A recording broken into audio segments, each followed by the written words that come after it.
Hey, have you ever realized in the middle of a conversation, or maybe after one, that you aren't actually being seen as a person, but as a resource? It's a subtle shift. The conversation isn't about mutual discovery anymore. It's about what you can provide, your advice, your time, your presence as a buffer until something better comes along. And the moment you notice it, you can't unnotice it. That's what I want to talk about today. The specific weight of being the friend that everyone calls and nobody actually prioritizes. There's an exhaustion that comes specifically from being the useful friend. You're the one who is always available to listen, the one who knows how to handle the crisis, the one who provides the stability that everyone else seems to lack. And in the beginning, it feels like you're being valued for your strength. But over time, a pattern shows up. People only reach out when the floor is falling through.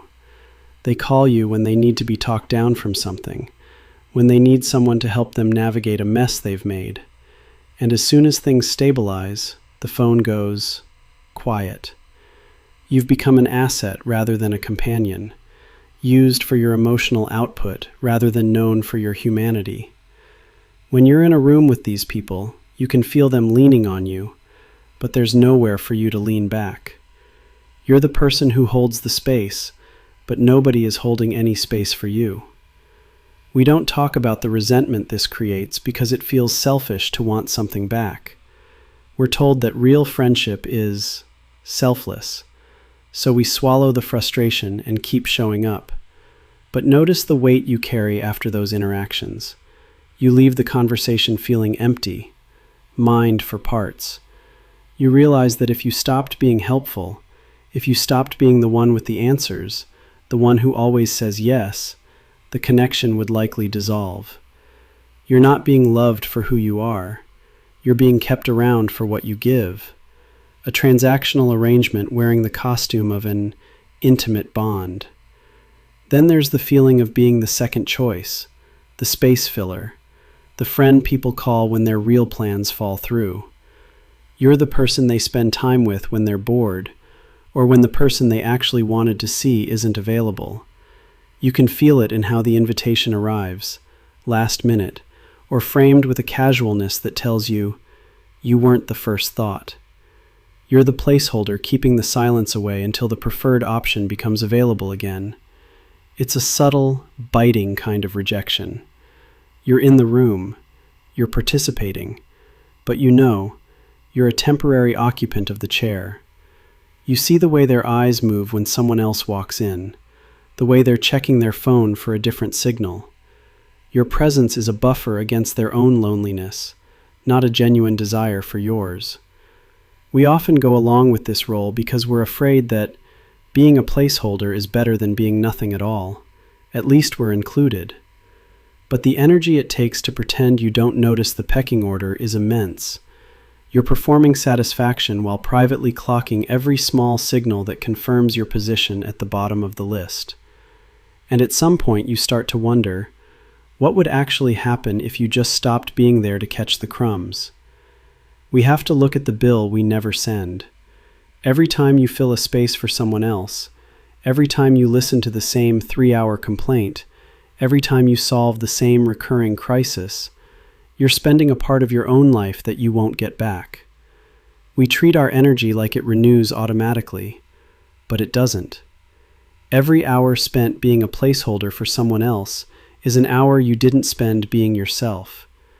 You find yourself sitting in your own home after a social event and feeling completely drained, not from the activity, but from the performance of being available.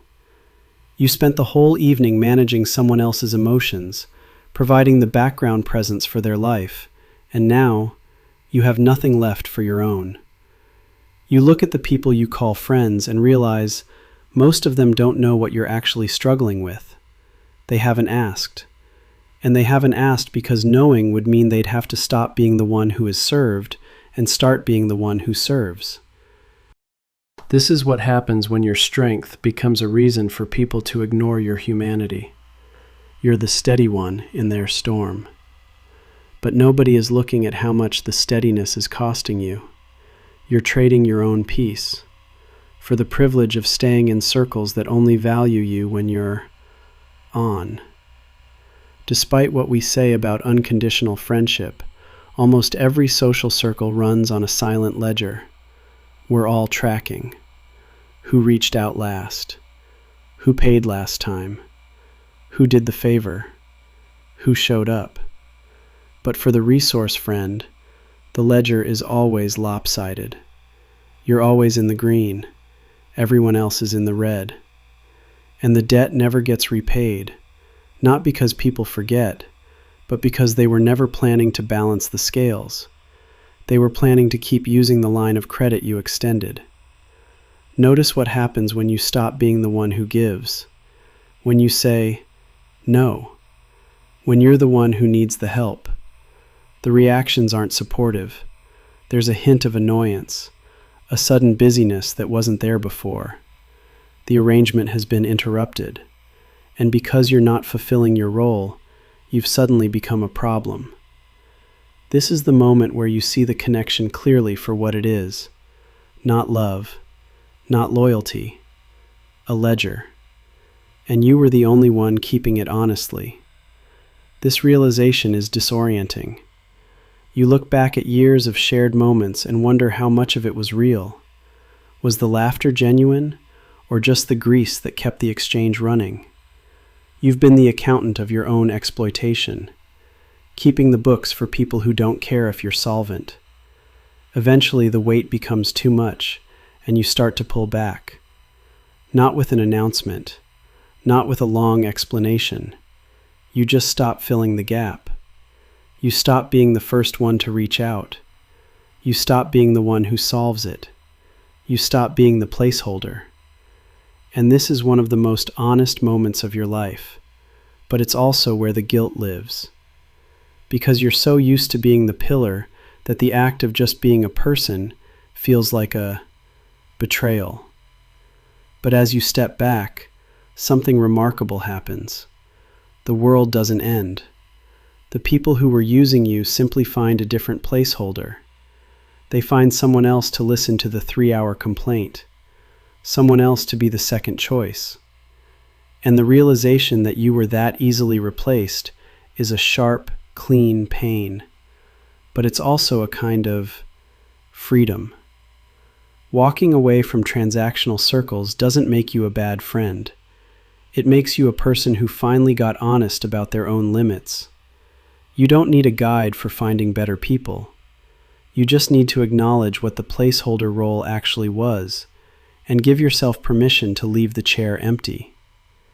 If something in this landed, if you recognize that specific feeling of being called and counted on and quietly overlooked all at the same time, that recognition is real. It doesn't make you selfish for noticing. It doesn't mean you failed at friendship. It just means you've been giving more than you've been getting for a while, in circles that got comfortable with that arrangement. You don't have to do anything with it tonight. You can just sit with the fact that the ledger was always lopsided, and that you were the only one who knew. Now, what if you stopped being a resource for your friends tomorrow, or the one that you're about to agree on? Who would still be standing at your door by the weekend?